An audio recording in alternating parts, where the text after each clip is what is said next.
Kalau dari kasusnya yang Pak Jokowi itu kan sebenarnya kalau lihat Bang Rosuryo tuh pengen Pak Jokowi menunjukkan ijazah UGM-nya. Nah, kalau yang kasusnya Mas Gibran ini, Pak Suhab pengen Mas Gibran menunjukkan ijazahnya atau bagaimana? Enggak. Karena melawan hukumnya udah selesai. Udah final. Perbuatannya itu udah selesai. Berarti mediasi minggu depan juga Bang Suhab, menurut Bang Suhab nggak perlu ya? Perlu lah. Oh, tetap perlu. Karena saya ingin dalam mediasi itu nanti tercapai perdamaian. Nah, perdamaian itu mungkin berlebihan ya enggak lah. Saya minta supaya apa kegaduhan ini selesai,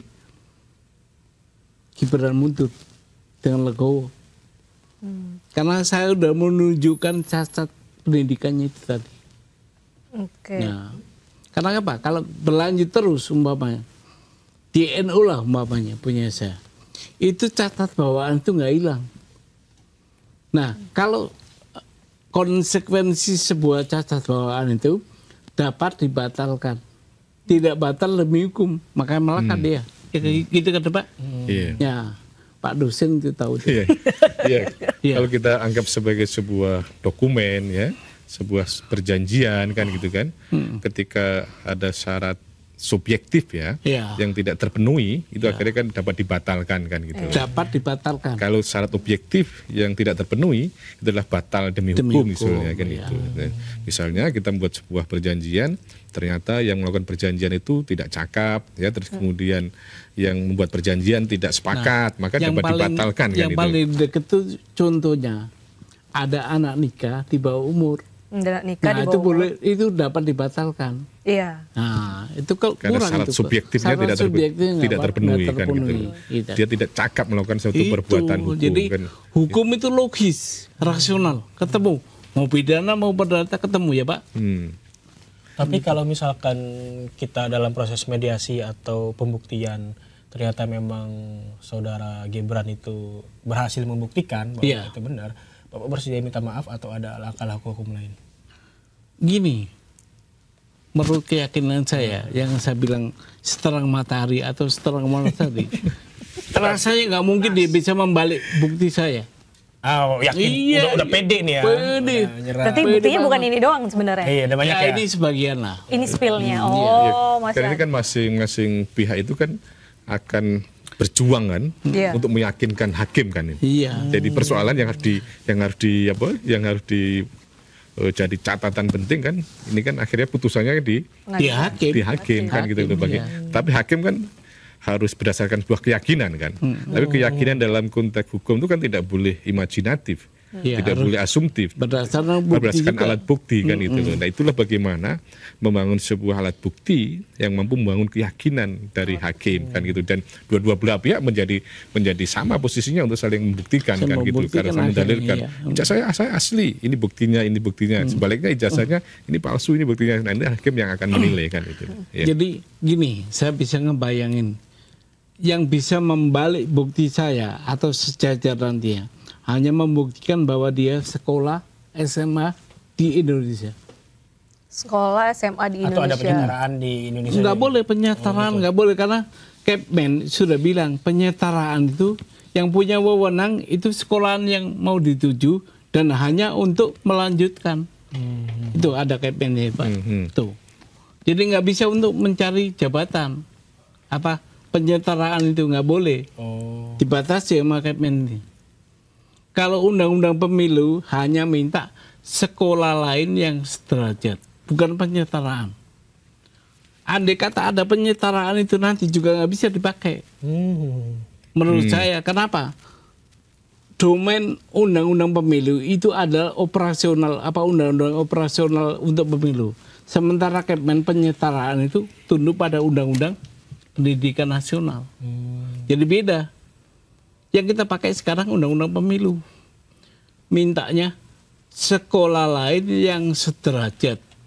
Nah itu butuh pendalaman tuh Pak, menurut saya. Ahli-ahli akan saya hadirkan tuh. Gimana tanggapannya Mas Ahmad nih? Iya, tentunya kan selain melihat pada undang-undang pemilu, undang-undang sistem pendidikan nasional kan, perlu juga dilihat keberadaan dari peraturan KPU kan gitu. Peraturan KPU mengenai syarat pencalonan kan gitu. Apakah kemudian mengakomodir tentang penyetaraan atau kemudian memang sekedar memberikan satu tindak lanjut saja pada undang-undang yang ada di pemilu tadi itu, bahwa apakah di dalam undang-undang pemilu itu memang tidak memberikan ruang tentang penyetaraan kan gitu loh.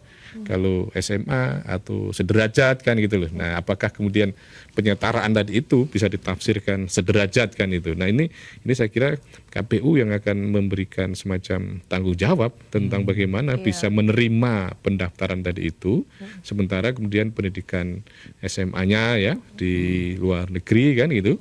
Terus kemudian bahwa yang jadikan syarat untuk pendaftaran adalah berupa surat keterangan berupa surat keterangan kan gitu loh.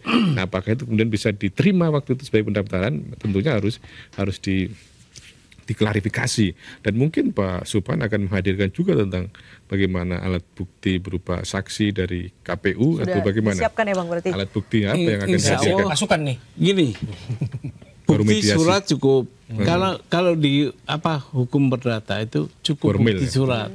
Tapi saya akan tambahi ahli, saksi fakta, ada semua nanti. Mantan teman sekelas gitu-gitu. Nah, saya undang supaya bersaksi dia. Oke, tapi sudah menemukan? Belum. Oke. Jadi masih baru tahap mediasi kan? Mediasi yang itu tentunya hakim mediator akan menempuh bagaimana sebaiknya ini damai kan gitu loh. Tapi kalau tuntutannya Pak Suphan tadi supaya mundur kan, panjang, saya kira nggak mungkin dipenuhi kan untuk kemudian itu kan. Gini Pak, siapa tahu lah, kita berharap hati Mas Gibran dilunakkan Tuhan, dijamah Tuhan. Saya mundur aja deh. Kekuasaan bisa kita cari lagi nanti di tahun 2009. Kan gitu. 2029. Kita doain aja.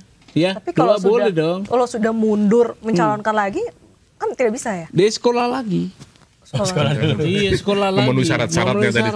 Boleh Pak? Boleh. Memenuhi syarat-syaratnya kan gitu. Seseorang yang sudah mundur dari jabatan wakil presiden, mencalonkan diri bahkan lagi. mencalonkan presiden di 2029. Walaupun dengan track record yang nggak ada masalah kan? Nggak ada masalah, salah aja cukup. Nggak ada larangan dalam persyaratan pencalonan kan gitu. Iya. Kalau kalah kan mencalonkan berkali-kali bisa. Iya. Kalau mundurnya itu belum. Siapa yang kalah berkali-kali?